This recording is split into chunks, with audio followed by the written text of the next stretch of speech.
voudrais dire aux nouveaux militants du PADEC, et leur souhaiter la bienvenue, mais leur dire que le PADEC n'est pas comme les autres partis.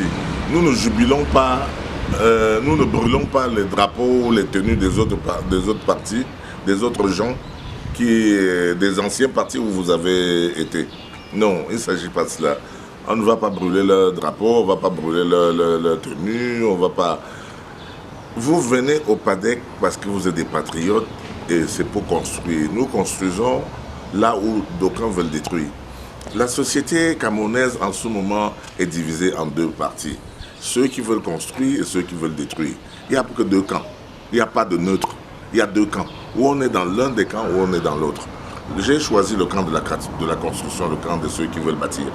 Et c'est ceux-là que vous voyez dans la rue, que ce soit du RDPC ou du PADEC, en train de curer les caniveaux, en train, n'est-ce pas, de mettre la propreté dans la ville, en train de faire quelque chose, en train de construire des maisons. C'est eux que vous voyez avec les grues partout, en train de construire leurs bâtisses. C'est nous qui construisons. Ce n'est pas Paul Biya qui construit sur le pays, c'est chacun d'entre nous. C'est moi, c'est vous qui prenez les maçons pour construire votre maison. Construire un pays, c'est chacun qui construit devant sa porte. Bon, maintenant, vous avez d'autres qui marchent à Paris, qui nous insultent, qui nous invectivent, qui veulent détruire et qui s'appellent des tontinards, qui font des tontines, effectivement, parce qu'ils s'appellent des tontinards. Ils font des tontines pour cotiser l'argent, pour acheter les armes, pour nous détruire. Et nous devons nous défendre. Et donc, le temps que nous perdons à nous défendre, c'était un temps pour travailler. Ils nous distraient de notre travail. Mais cela, nous sommes habitués. Parce que même en classe, nous avions les gens qui étaient des bavardologues là derrière. Ils bavardaient, ils jetaient les awas, ils troublaient.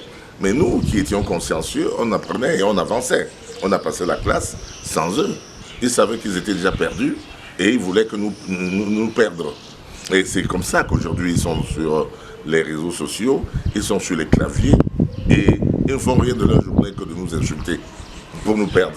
Donc ne les suivons pas dans cette logique. Travaillons, allons travailler, continuons de travailler et on fait comme on le faisait en classe, on les ignore.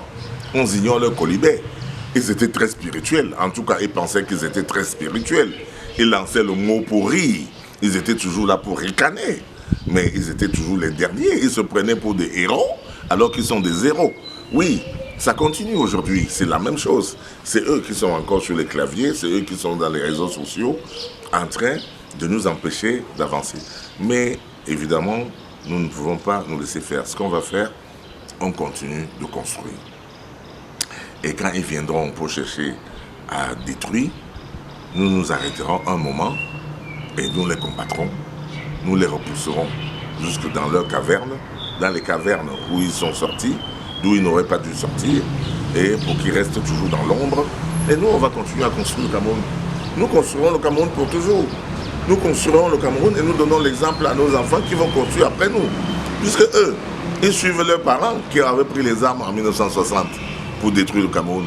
Ils étaient en forêt, ils étaient dans la brousse, on les appelait les maquisards, ils tuaient, ils incendiaient, ils violaient.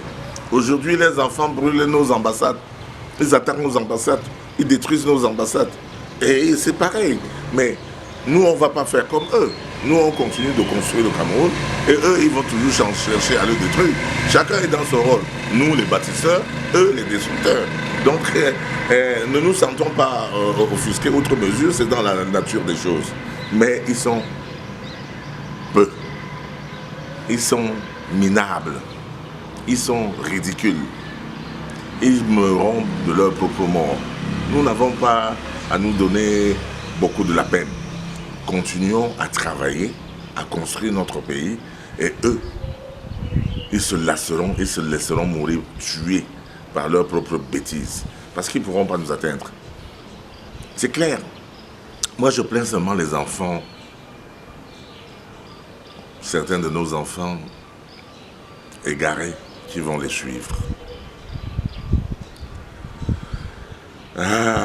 Chaque parent souhaite que son enfant donne le meilleur de soi-même. Chaque parent souhaite que son enfant réussisse plus que lui-même.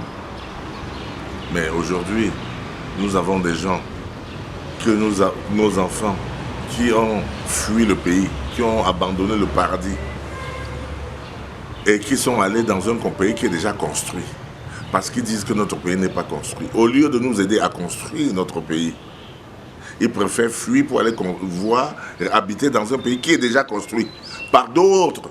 Les autres qui ont construit ce pays-là, qui sont même déjà morts, et que leurs enfants profitent depuis des millénaires. Eux, ils ne veulent pas construire le nôtre. Ils vont nous ridiculiser. Ils vont dire qu'il y a les trous, qu'il y a la boue. Mais là-bas, il y avait aussi la boue, mes amis. Là-bas, où ici, il y avait les trous. Là-bas aussi, c'était pas gai, il n'y avait pas l'électricité.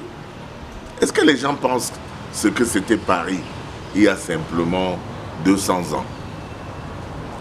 Vous ne pouvez pas nous faire le reproche de ne pas reproduire la tour Eiffel à Yaoundé, ni la statue de la liberté à Douala. Il y aura chaque chose en son temps. Nous faisons de notre mieux. Nous allons au pas, n'est-ce pas, de notre pas. On ne peut pas aller au pas de la France ou de l'Europe ou de je ne sais pas quel pays ou de quel continent. Nous allons à notre pas, au pas de notre pas. Nous ne pouvons pas vous suivre dans votre vitesse au point de nous casser la figure. Nous y allons au pas de notre pas pour construire tout doucement notre pays, mais bien solidement notre pays. Au lieu d'aller là-bas, où c'est déjà construit, où c'est déjà brillant, où ils n'ont pas les coupures d'eau, où ils n'ont pas les coupures d'électricité, venez! Que ceux d'entre vous qui ont encore la conscience rentrent nous aider à empêcher qu'il y ait les coupures d'eau, à empêcher qu'il y ait les coupures d'électricité, à trouver les solutions à nos problèmes, à construire notre pays. C'est trop facile de les détruire. Et on n'est pas héros parce qu'on critique son pays. On est zéro. Oui, on est zéro. Ne vous sentez pas. Moi, je vois des gens qui disent qu'ils sont des parlementaires. Et je dis que parlementaires, c'est quoi? Ils disent que ce sont les étudiants qu'on a chassés de l'université. On vous a chassés pourquoi? Parce que vous avez pris les armes contre la police, contre l'armée. Parce que vous avez jeté des cailloux. Parce que vous avez voulu détruire. Et il faut écouter leurs noms. Ce sont les noms des fils de Macky Sall de 1960. De ceux qui avaient pris les armes contre la République en 1960 et qui étaient tombés en brousse. Pendant que les autres continuaient à vivre, pendant que les autres continuaient à construire. Yaoundé continue à se construire, Garoua continue à se construire, Maroua se construisait, Douala se construisait. Vous avez envahi Konsaba, partant de là-bas. Vous avez envahi et vous avez envahi certaines villes. Vous avez envahi New Belle Douala. Pourquoi c'est toujours vous? Pourquoi c'est toujours vous? Vous êtes les bâtisseurs ou vous êtes les destructeurs? Et ça a toujours été vous contre nous.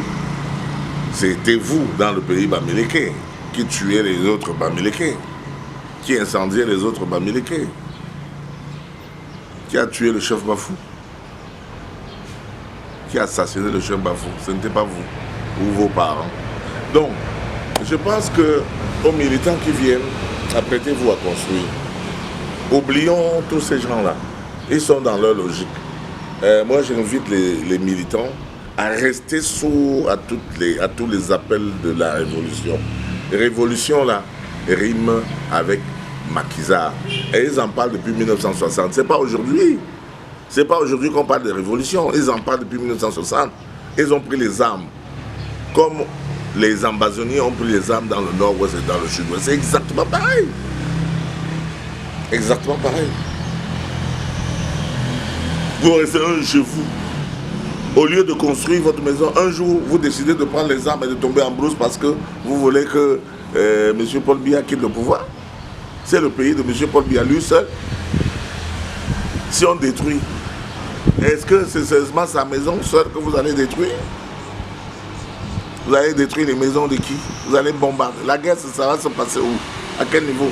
J'ai entendu qu'on vous appelle au poste central, à la poste centrale. J'ai entendu qu'on vous appelle à la poste centrale, n'est-ce pas? Les gens disent que c'est là le lieu du chassement. À la poste centrale, il y a la maison de qui?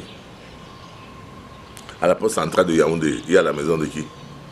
Ce ne sont pas les édifices publics. Ce n'est pas la cathédrale catholique, là, de la mission catholique que je vois là. Ce n'est pas la maison de Dieu que je vois là-bas. Ce n'est pas la poste, ce n'est pas le trésor où il y a notre argent. C'est pour venir piller le trésor. C'est pour venir pour voler. C'est pour casser le trésor et prendre l'argent. Sous prétexte du chassement. Quel est le projet? Quel est le projet du chassement? Quel est le projet? Pourquoi la poste centrale? Parce qu'il y a le trésor là-bas. Ou parce qu'il y a l'ancien score, les magasins, Enfin, pourquoi? Est-ce que quelqu'un peut m'expliquer quel est le projet qui se cache derrière là-bas? Et qui en sont les commanditaires cachés? Moi, j'ai entendu des gens qui sont à l'abri en France, qui sont à l'abri aux États-Unis, dire que aller à la poste centrale pour le chassement, qu'ils ont cotisé de l'argent pour vous entretenir en prison. J'ai rigolé parce qu'ils ne sont pas eux en prison. Ils disent que non, allez, si on vous arrête, on vous met en prison et ils viendront s'occuper de votre famille. Ils viendront s'occuper, ils vont payer la scolarité de vos enfants. Vous n'aurez pas de problème pour nourrir les... Mon Dieu, j'ai jamais entendu rien d'aussi fou. En tout cas, s'il y a quelques fous qui peuvent suivre les fous, moi je vous souhaite bonne chance. Moi je dis aux patriotes, n'écoutez pas les fous. N'allez pas dans la rue avec les fous. Allons construire. Pendant que les uns détruiront, nous les empêcherons de détruire ce que nous avons construit. Et là, nous serons fermes pour les combattre. Parce qu'ils veulent détruire ce que nous avons construit. Eux, ils n'ont rien construit. Ils n'ont rien. Jamais rien construit. Ils sont toujours dans l'invective. Et ils ont passé leur vie. J'en connais qui ont 30 ans d'invective. J'étais là-bas avec eux. Je les connais. On se connaît. Plus de 30 ans d'invective qui n'ont jamais rien fait dans ce pays. Et ils veulent nous empêcher de construire. Ok, venez. On va voir. En plus, on va construire de nouvelles prisons pour vous s'il le faut. Oui. Parce que à chaque fauteur de trouble, il faut quand même une punition appropriée. Vous pensez qu'on va accepter ça comme ça? Moi, je ne suis pas de ceux-là qui acceptent qu'on vienne détruire son bien qu'il a patiemment à la sueur de son front construit. Nous n'accepterons pas ça. Maintenant, si vous voulez, libre à vous de le faire.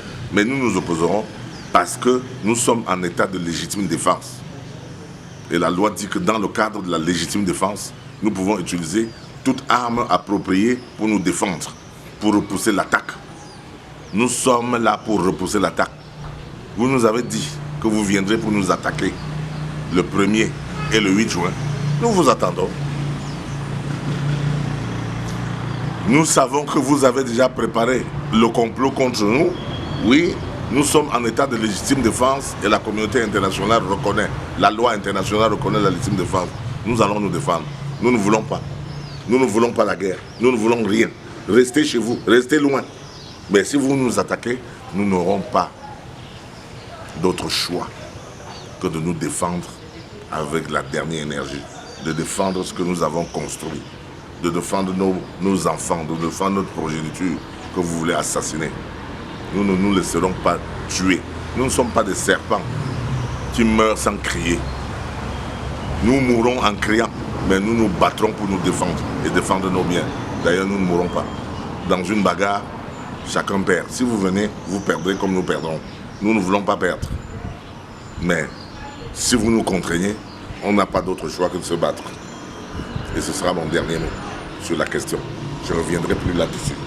Je vous attends sur le terrain. Et je continue de construire. Je suis là pour bâtir.